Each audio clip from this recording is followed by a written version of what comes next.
I would like to talk to you a little bit about the design of this course, ChemExcel. It is designed around a way of teaching and learning called peer-led team learning.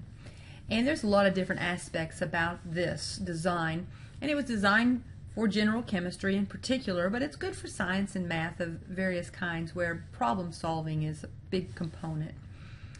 And I really want to focus on the team part, your part of the course design. So what's this team stuff all about? Well, it isn't just about putting your heads together to see if you can solve a problem more quickly. While it's true, two heads are better than one, it's really about higher order goals that I have for you and I hope that you have for yourself. And that is building you up on this pyramid of learning. A lot of times people come into college kind of stuck down on the bottom two levels of understanding and remembering. Remembering would be able to be given a definition, maybe it's 15 words, you can memorize those 15 words in order, and you can spit them back out on the exam. The next level would be, you feel kind of ridiculous just memorizing 15 words, so you make sure you understand those 15 words, can put them in your own language, and that would be understanding. You might watch somebody solve a problem, it makes sense, and so then you remember it so that when you see a problem like that in the future, you can do it. And you can actually, if you're really good at these two things, remembering and understanding, do fairly well in general chemistry. But I would not want to leave you there. I want to push you up on the green rungs here of this pyramid, the apply and analyze. So when you're coming into our ChemExcel class, you're wanting to take those problem sets and not watch somebody else do it so you can understand and remember, but you want to look at what you've got and see if you can apply that information to do this problem that you've never seen before. This is not a comfortable place to be. Students want to Google it. They want to have somebody show it to them so that they don't have to do that applying part. But you've got to grow in that aspect, and you can't grow unless you have a safe environment to do that. You can do that with your sapling, but too many students are on a race to get done so they can move on. In this class, you've got no grade writing on how far you get. You've got nothing except for engagement that we are judging you on. So I want to encourage you to understand where you are in this apply and analyze, and that's my goal for you as a student.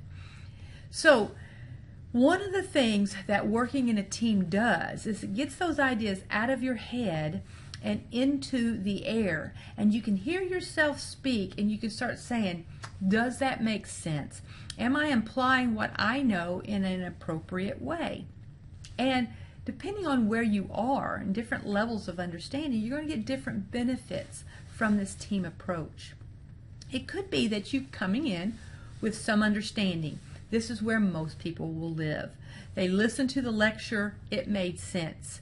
They are able to understand what was said, so you have some understanding.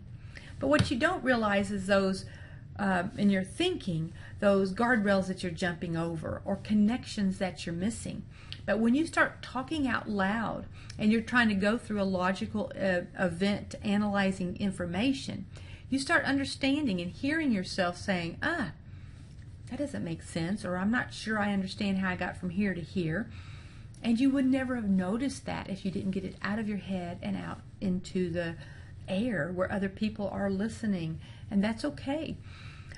Some people come in with very little understanding. They're living in a place where they listen to the lecture and it made no sense whatsoever to them, and they come in here and it looks like everybody's getting it and they're working, and those people have a tendency just to step back and not participate and just watch what's happening. I encourage you, if you are in that place, that you go ahead and speak and say, whoa, I don't understand. Can you help me know why you did that or how you did that? Why and how? Great questions that you can ask. It is no indication of your brilliance or lack thereof. It is just an indication of what you understand at this point.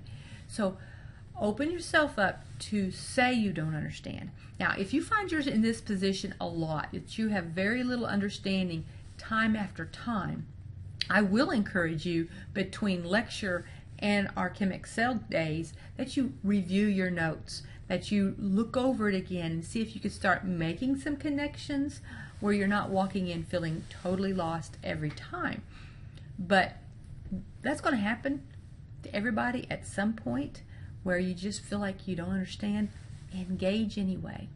Now, this is the group that I have the most difficulty sometimes getting them to engage. They want to take the pencil and they want to work it and just let everybody watch the show take place. And that won't build you as a deeper learner if that is all you do. You too need to get it out of your head and out into the air. As you explain to others and slow it down and say, this is what I'm doing, and they say, well, why are you doing that? And you're saying why you're doing that. You are pushing your understanding all the more deeper.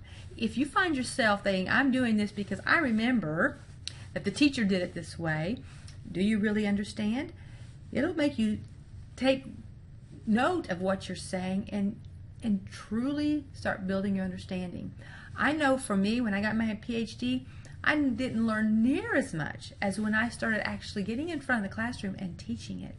Your peer leaders will say the same thing after they've engaged in this. Their understanding is really grown. So if you're pushing your understanding and you're speaking it out loud, you are making so many wonderful connections that when it comes time to study for your exams, you're going to have a lot less studying you're going to have to do because your understanding is that much deeper. So no matter where you are as you come into this class, give the team a try. It doesn't matter whether it's little or a lot. You need to engage, to solve problems, to collaborate with your group until you can agree on a solution together. Give it a try, work on it, and when your peer leaders come in and say, work together, don't resent them for it because I'm pushing them in that direction.